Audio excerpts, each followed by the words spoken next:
There has been a huge breakthrough in Paris as part of the investigation into a jewelry heist at the world-famous Louvre Museum.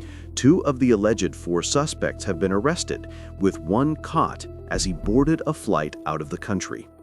So what do we know about the suspects, and where does the investigation go from here? We're digging into it all. Plus, speaking with a retired special agent from the FBI's art crime team about the significance of these latest developments.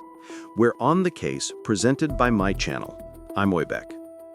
Who in the world would be able to pull off the kind of heist that took place at the Louvre? Well, right now we know that two of the four people accused of that heist are in custody. Let me remind you just how big of a heist that we're talking about here. More than $100 million in historically significant, frankly priceless jewelry swiped from the Louvre in broad daylight using a stolen crane. Sounds like something straight out of a Hollywood script, but French officials say this all played out a little more than a week ago, with the thieves in and out in less than 10 minutes. Millions of people visit the Louvre every year. It's the world's largest museum. They can see masterpieces like the Mona Lisa, the Venus de Milo, and of course the gigantic glass pyramid that towers over the entrance. French authorities recently capped the number of people who can visit per day at 30,000. And on Sunday, October 19th, four of the people visiting were not there to just see the works of art. They were there to take them. They allegedly made off with the more than $100 million worth of jewels, including royal tiaras, necklaces, and earrings that date back to the 1800s. Multiple French investigative units jumped into the action, led by the Paris Brigade for the Suppression of Banditry. How's that for a name? And the Central Office for the Fight Against Trafficking in Cultural Property. Their inquiry soon revealed that four men had broken into a section of the museum called the Apollo Gallery, using a bucket truck that they had allegedly stolen. They put out traffic cones around the truck, and with the hard hats and safety vests that they were wearing, they really just looked like average construction workers. According to the New York Times, two of the thieves broke in through a second-floor window and then cut through reinforced glass display cases, grabbing precious crown jewels. They climbed back out into the ladder truck, they lowered themselves down, and then they took off on motor scooters. In their rush, they actually dropped a crown that once belonged to Empress Eugenie, who was the wife of Napoleon III. Could you just imagine, you're at the Louvre. Not only has this heist taken place, but then you spot one of the priceless artifacts worth millions of euros just sitting on the ground. The whole thing took just a few minutes, and in all the thieves made off with 8 pieces. In just a moment, I'm going to talk with a retired special agent with the FBI's art crime team. His name's David Bass. He's also the co-founder of the Art Legacy Institute, because we want to get insight into how these thieves could have planned this. Not only how they could have pulled it off, but the biggest question of all is, even if you have these suspects in custody, are you ever going to see those artifacts ever again? I do want to dig into everything that we know at this point about the two suspects who were apprehended just about a week after the heist. So far, the men have not been identified publicly. In fact, it seems the French authorities did not want this information to get out. Apparently, they're concerned that now that it's in the news, the two other suspects who they're looking for would go underground and then be even harder to find. Here is what a Paris prosecutor said in a statement. I deeply regret the hasty disclosure of this information. This revelation can only hinder the investigative efforts of the 100 or so mobilized investigators, both in the search for the stolen jewelry and for all the perpetrators. It is too early to provide any specific details, but anonymous insiders did reveal some information. According to reporting from the La Parisienne, both men in custody are in their 30s, and one of them was stopped at Charles de Gaulle Airport as he tried to board a flight to Algeria. There is a second suspect who was found and arrested in a suburb of Paris. The two men are reportedly already known to police. One is reportedly known for jewelry robberies, and there is speculation that they could have been part of a team hired to go in and grab the jewels. The case could be connected to traditional organized crime, or maybe it is a network that specializes in trafficking of art or pieces of cultural significance, something that may not be heavily reported on but is a serious issue worldwide. So how were investigators able to identify and track down the two suspects?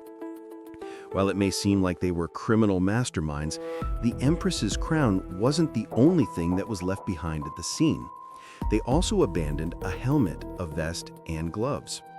According to the prosecutor, more than 150 swabs were taken inside the museum, in the truck, and from the abandoned items.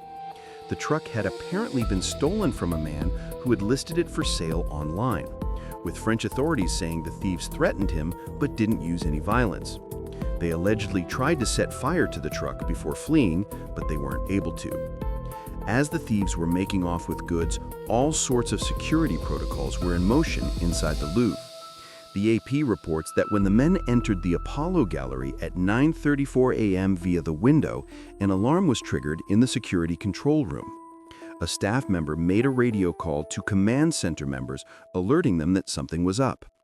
By 9:37 a.m., the police had been alerted, and security guards started an evacuation.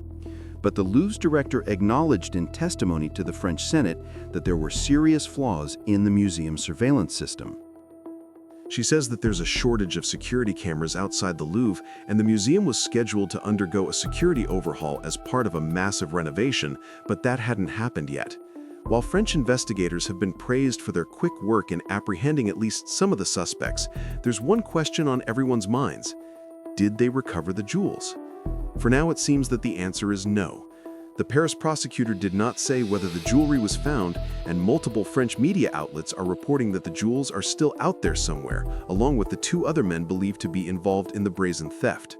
For now, both men have been taken into police headquarters, and they can be held for questioning for up to 96 hours. Before we get back to this episode of On the Case, I need to take a moment and thank our partners and sponsor at Morgan & Morgan. We're talking about America's largest injury law firm. They have more than 1,000 attorneys, and they win a lot.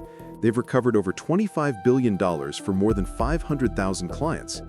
In just the past few months, a client in Florida received $12 million after the insurance company offered just $350,000. In Pennsylvania, a client was awarded $26 million. That's 40 times the insurer's $650,000 offer. Another client in Pennsylvania received $29 million after being offered only $500,000. Even if you don't think your case is worth millions of dollars, why not fight for what you deserve?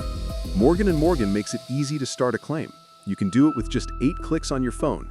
If you've been hurt and you need to start a claim, go to www.forthepeople.com. You can also scan the QR code on your screen or click the link below.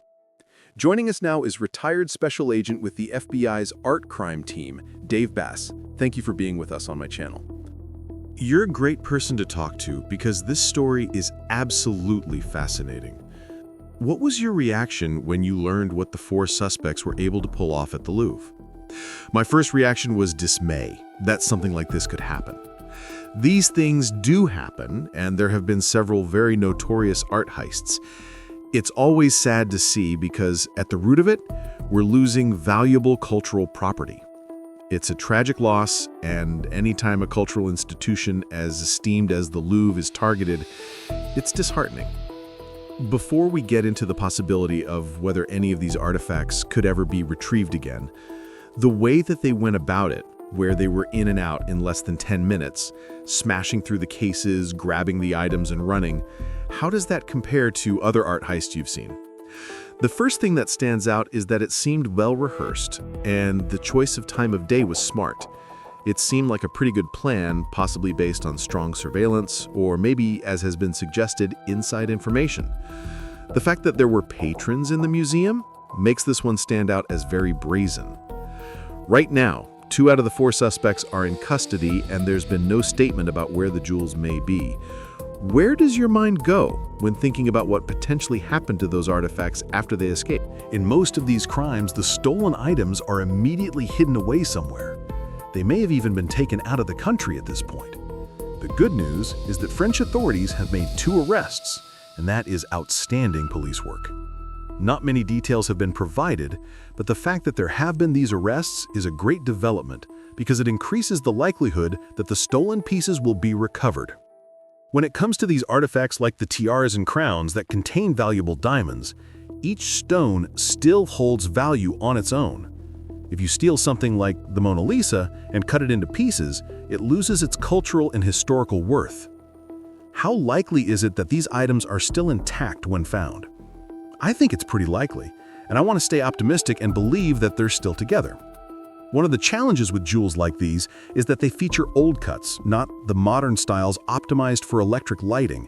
They were the old European cuts meant to shine beautifully in candlelight. So thieves would need to recut them, both to modernize their appearance and to disguise their origins. And in order to do that, it's not an easy thing to do.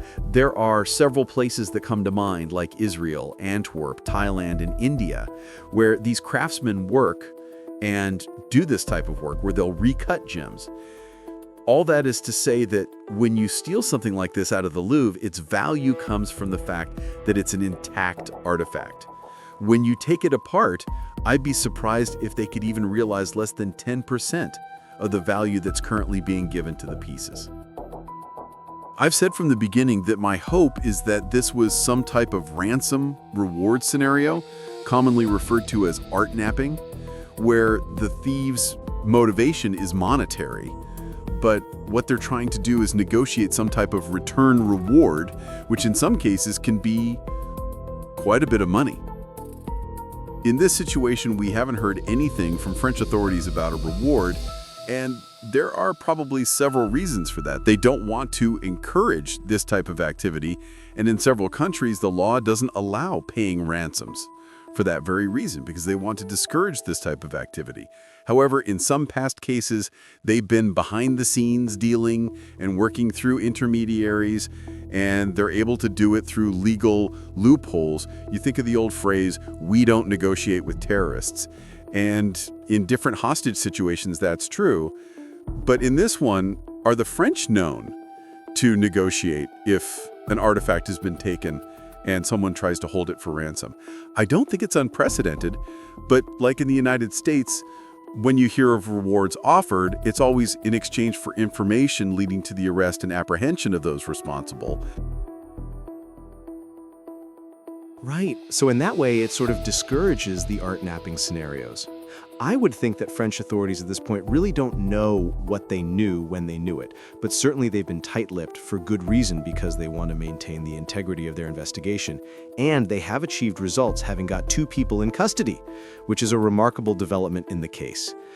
They will possibly be able to link those 2 to the other culprits, and maybe even others who are involved in the conspiracy. There are a lot of directions the French can go at this point. And a reward might not be something they're even entertaining. And even if they are, and say it's not an art napping situation, and someone was to take these priceless items, you can't just walk into a pawn shop with them and get that money.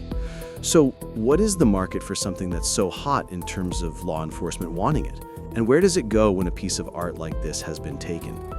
Some of these things end up in the underground as bartering pieces. But once there is so much attention focused on an item, no one wants to touch it. The fact that there have been arrests means there are a lot of nervous individuals out there associated with this crime, and these arrests will deter anyone who might be willing to take stolen property.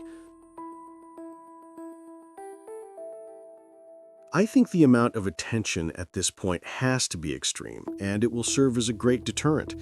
My hope is that, combined with the excellent police work by the French authorities, this will lead to the recovery of the stolen items. The Louvre is perhaps the most popular museum in the world, and certainly one of the most visited. Its reputation prior to this has always been top tier when it comes to security, given the priceless nature of the artifacts it houses, such as the Mona Lisa and the jewels that were stolen. The Louvre first opened as a museum in 1793, and unlike many modern institutions, it was never designed to function as a modern museum, which presents enormous challenges when it comes to maintaining high levels of security. Despite that, the Louvre has always been considered a top-notch institution where security is a major priority, but the scale of the building and its historical layout make it a daunting task. There is no such thing as a museum completely impervious to crime. The best any museum can do is balance strong security with public accessibility. More than 30,000 people visit the Louvre every day, and maintaining that balance between openness and safety is a constant challenge. I think the French have done the right thing by coming out and acknowledging that it was a security failure. It obviously was, but to say that the Louvre doesn't take security seriously or that they aren't good at it is not fair. Some people have characterized it that way, but the Louvre is an outstanding institution. I'm sure that everyone who works there feels disheartened by this theft, but I believe they will do the right thing now by looking back at what worked and what didn't. There were clearly some problems on the outside of the building, with blind spots and gaps in coverage. Hopefully, this becomes a major learning moment, not just for the Louvre, but for museums everywhere to reassess their security posture. It's always a balance between protection and accessibility, and I've never met a museum security director who felt they had enough funding or enough personnel. That's the constant struggle. In short, the Louvre remains a top-notch organization, but like anywhere, there were vulnerabilities, and these thieves took advantage of those weak spots. They seemed to know where the blind spots were, and that has led to the theory that this may have been an inside job. Someone working for the Louvre or familiar with its systems could have provided details about where cameras didn't function properly, or where a fake construction crew could position themselves without being noticed. It almost seems certain that someone could have helped them from the inside. The timing, the entry point, and the way the entire operation was executed all suggest they either conducted extremely thorough surveillance or had inside knowledge. It appears they knew too much about where the weaknesses were. The biggest clue is the timing of the heist, around 9:30 in the morning, just 30 minutes after massive crowds began entering through the main entrance. At that moment, most of the security staff would have been focused on managing visitors, and the thieves used that distraction to their advantage. Watching the available footage, you can see they didn't look panicked or rushed. They moved efficiently and confidently, as if they knew exactly what they were doing. Even their getaway was calm but strategic. Using motor scooters in Paris allowed them to blend in seamlessly with normal traffic and vanish within moments. Now, 2 of the 4 suspects have reportedly been arrested, and investigators are working to uncover who they are, their connections, and how this carefully orchestrated heist played out. Dave Bass, retired special agent with the FBI's art